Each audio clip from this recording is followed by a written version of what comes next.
Santa Monica Studios has spent the last 14 years showing us how angry Kratos is. What makes God of War 4 one of the best PS4 games is how they characterize and build off a character who's only been able to hit one note for so long. Santa Monica Studio turned its brooding protagonist into a multifaceted, complex character. I found some.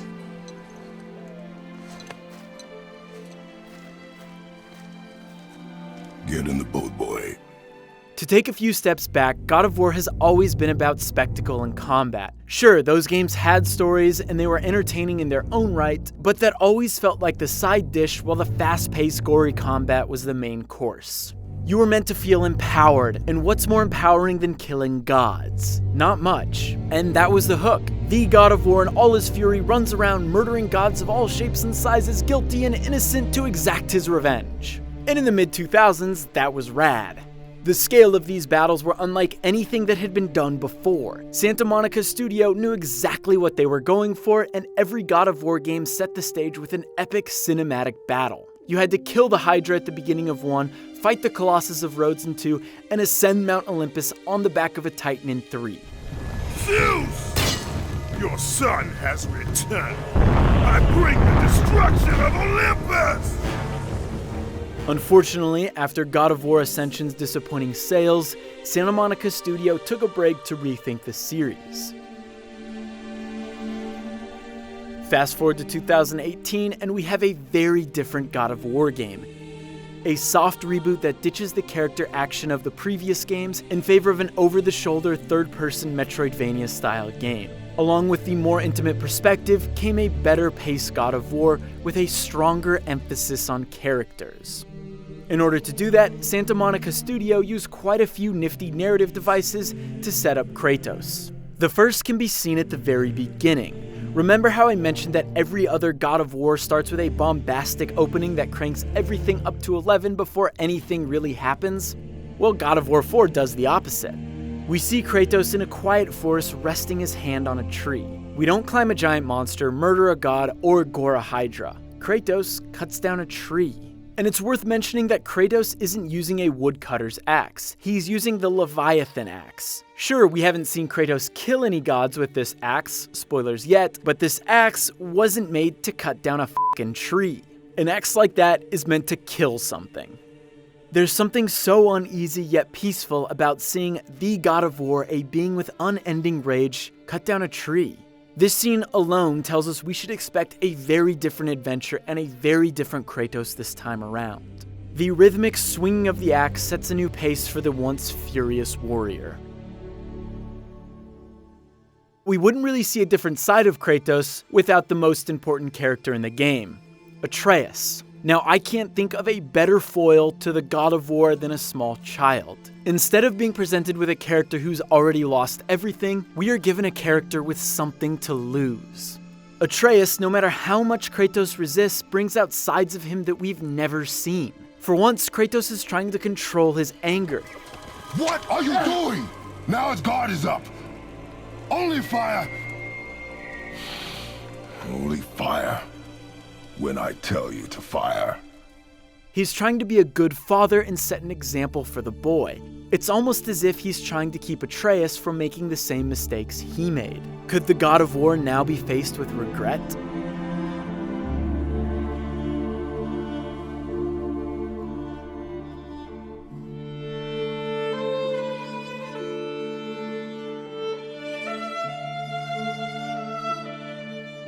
Another scene that probably would have played out differently without Atreus is when they meet the World Serpent. If this was 2004, Kratos would have gutted that snake and eaten it for breakfast. But Atreus, a kid who loved to hear stories about the Norse gods, stops his father. It's friendly, he says. Yeah! Mom said he's friendly! What does it say?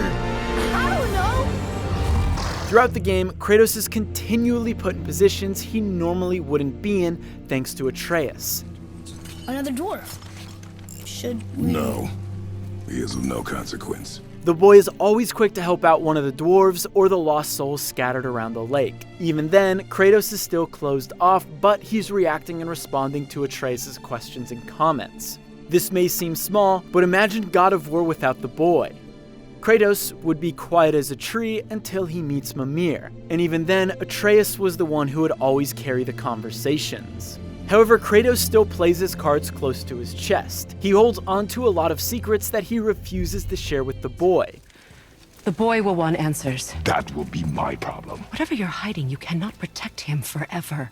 This is where our prior knowledge of the series comes in. We know Kratos is a murderer, and we know Atreus is a god, but Kratos seems content to hold onto this secret until his dying breath. Something had to happen in order to get those wheels spinning, and something did. Despite everything they had gone through up until this point, dragons, ogres, draugrs, trolls, and gods, the boy gets sick. He gets sick because he doesn't know who he is. He thinks he's mortal, but his body is trying to tell him he's a god. This part is kind of unclear, but I was happy to buy into it because this meant that Kratos needed to come clean. After all, this sickness wasn't caused by a monster or the cruel wrath of a god, but by Kratos himself, his own father.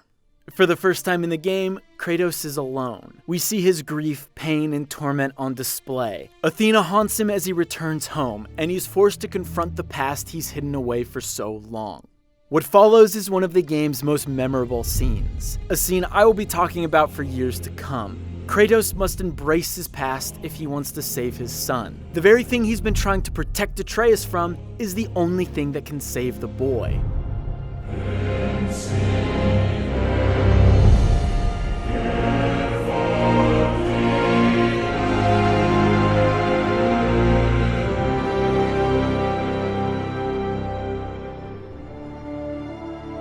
Kratos learns that maybe the only way Atreus can be a better god is by telling him the truth. After all, we learn from our mistakes. History is documented so we don't make the same mistakes as our forefathers. Sometimes the only way to be better is to be familiar with both ends of the spectrum. You have to know what lies beneath the surface if you want to build a solid foundation.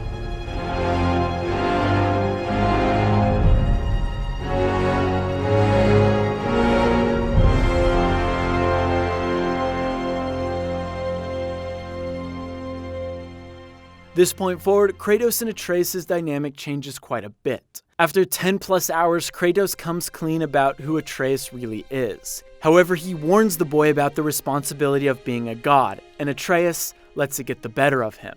The very thing Kratos feared is coming true. The boy is cocky and quick-tempered. Kratos' first attempt to rein him in might be one of the most beautiful scenes in the game. In Tyr's vault, Kratos grabs him by the shoulders, comforting him for the first time in a hushed tone, says, We are not men.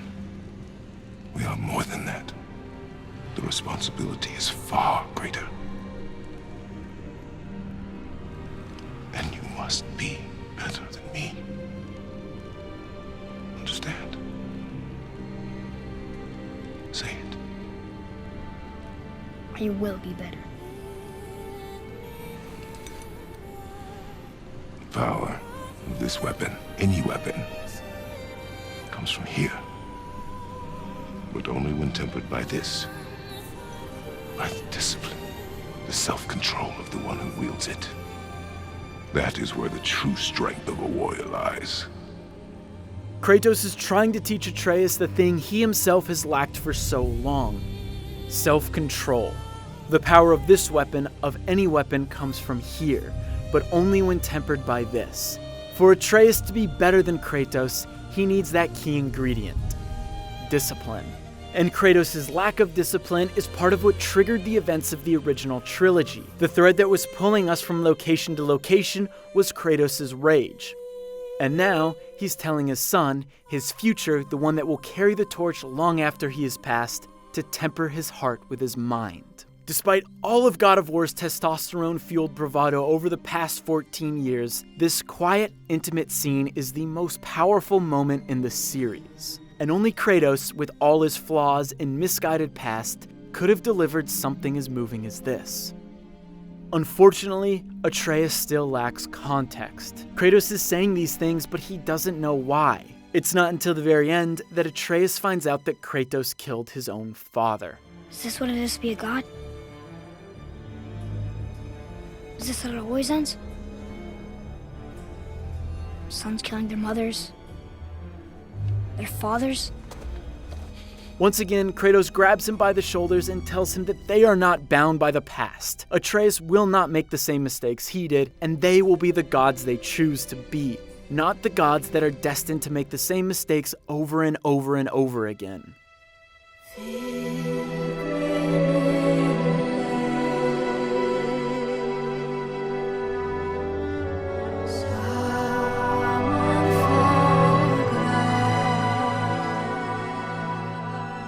One 20-plus hour-long tracking shot led to this very moment. Kratos has accepted his demons, and rather than embarking on a long journey of revenge, he helped his son find himself. I can't think of a more beautiful redemption story than that. We should finish this journey while I still have strength.